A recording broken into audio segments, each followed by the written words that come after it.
Now, what are feelings? Feelings, emotions, are messages from your body. They aren't good or bad. They can be both. But suppressed emotions don't disappear. They actually show up as overthinking, avoidance, emotional numbness. And again, taking this back to like childhood, if you were never taught how to process your feelings, you might struggle to name or express them now. And it's very interesting. One feeling that I still struggle with to express is anger. And anger to me growing up was a bad feeling to have because anger meant rage, anger meant hurting other people, anger meant unhinged, anger meant lack of control. But one feeling that was very normalized growing up was sadness. Crying was okay. Feeling sad is okay because it's quiet.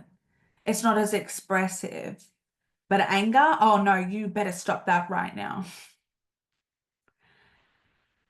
And as we turn into adults, it festers, it turns into overthinking. And what I do is if something upsets me, I will label it as frustrating or disappointing. And then I will watch myself spiral into this overthinking where I then turn it into sadness. I gaslight myself and turn it into sadness because sadness to me is comfortable. Anger, mm-mm. So I actually change it into sadness and then it festers. It literally consumes me. So I've really been tapping into this feeling, this emotion of anger and how to safely let it out, which we'll get to later on. But other examples are smiling when you're actually hurt, saying I'm fine when you're overwhelmed. We all do that. Avoiding confrontation because it feels unsafe. And that's where, if you feel like you freeze in those moments of confrontation, if you want to run away in those moments of confrontation, it's simply because you've just suppressed these emotions and you're not sure what to do in those situations, which again, society does this. We haven't been taught from a young age how to regulate. We've been taught how to suppress. And throughout I Am Woman, I am going to show you how to process emotions safely, where you actually get through it quicker. You actually let go of the anxiety attached, the overthinking, the emotional numbness, because you're just able to process it and move on. There's no shame around that feeling. You just feel it and you move on. And I will show you how to do that. Again, overthinking is just a symptom of emotional dysregulation. Your brain is trying to predict rejection or abandonment before it happens. You are likely conditioned to people please, so you analyze every interaction, afraid of doing something wrong.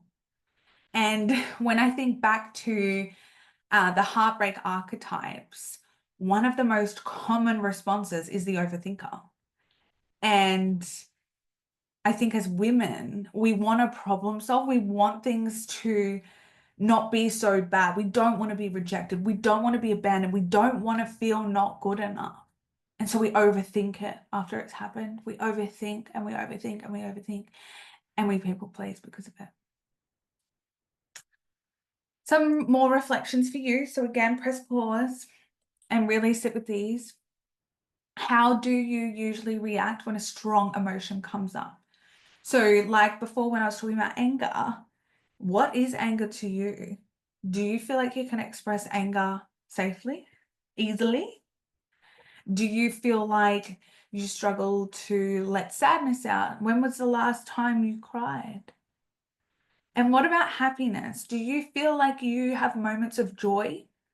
Or do you struggle to tap into that because you're in survival mode? Is it that happiness? Is it sadness? Is it anger? Is it frustration? What do you gravitate more towards and what don't you? And why do you overthink conversations, texts, or interactions? What comes up for you when you reread text messages, when you replay conversations, even with your friends? Really try and reflect and find what the themes are here. And then come back.